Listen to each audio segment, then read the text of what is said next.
کیونکہ کل قیامت کے دن ایسے لوگوں سے بھی سوال ہوگا کیا تم نے ان جگہوں کے اندر شرکت کی یا نہیں کی؟ کل قیامت کے دن اپنے رب کو کیا جواب دو گے؟ سوچو۔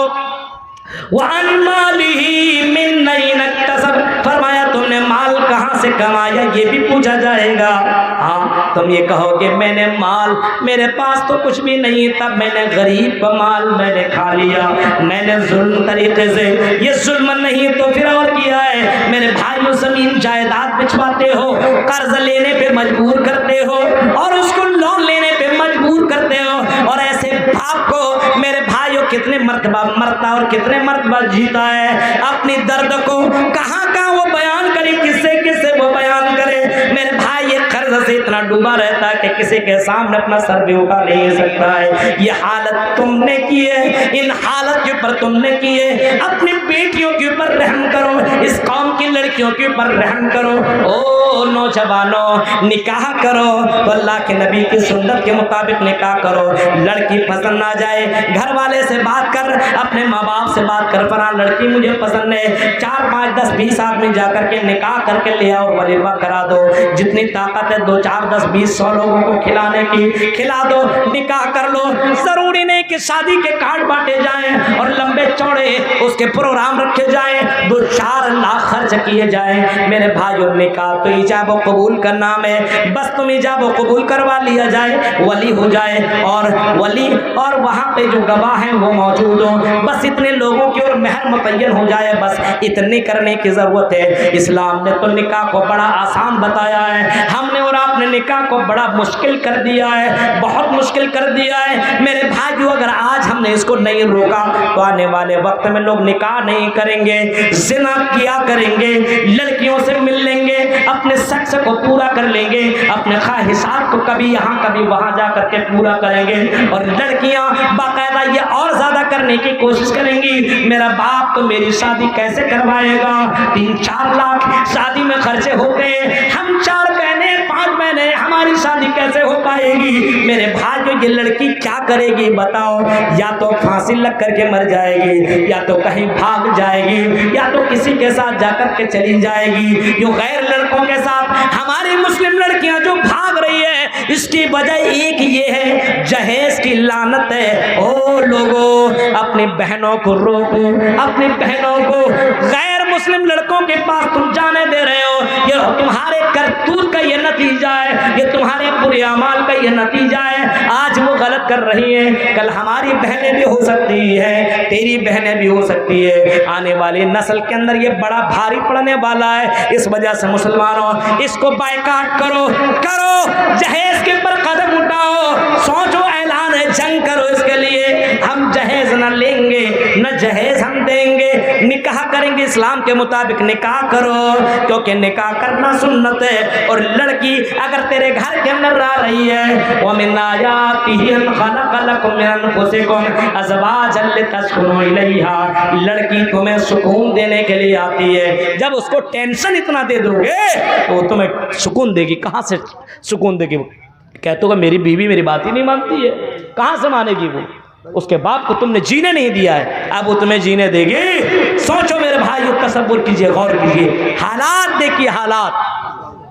وَعَنْ عُمْرِهِ وَمَالِهِ مِنْ أَيْنَ اكْتَسَبَ، پوچھا جائے گا تم نے مال کہاں سے کمایا، وَفِيمَ أَنْفَقَ، اور تم نے مال کو کہاں پہ خرچ کیا، کہاں کمایا، کیسے کمایا، کس طریقے سے کمایا، لوٹا چوری کیا، ڈکیتی کیا، کسی کو قتل کر کے مرڈر کر کے تم نے اس کو مار ڈالا اور اس کے مال کو تم نے ہڑپ کر لیا، ایسا تو نہیں ہے؟ تم نے کسی کے اوپر ظلم کر کے تم نے ناجائز طور پر اس کی زمین و جائیداد کے اوپر تم نے ناجائز قبضہ کر لیا، ایسا تو نہیں ہے؟ اگر ایسا کیا تو یہ بھی سوال ہوگا، اور مال اگر تم نے کمایا حلال طریقے سے تو یہ بھی پوچھا جائے گا تم نے خرچ کہاں پہ کیا، بلڈنگ بنانے میں، اللہ کے گھر خرچ کر، اللہ کے گھر بنانے میں، مدرسوں کو چلانے میں، یتیموں غریبوں کی مدد کرنے میں۔ میرے پیارے ساتھیوں، آج آج یتیم اور غریبوں کی مدد نہیں ہو پاتی ہے، جب مانگنے کے لیے آتا ہے 2-4 مرتبہ اس کو دھکے مار کر کے بھگا دیتے۔ میرے بھائیوں تلاش کرو، یتیم اور غریبوں کو تلاش کرو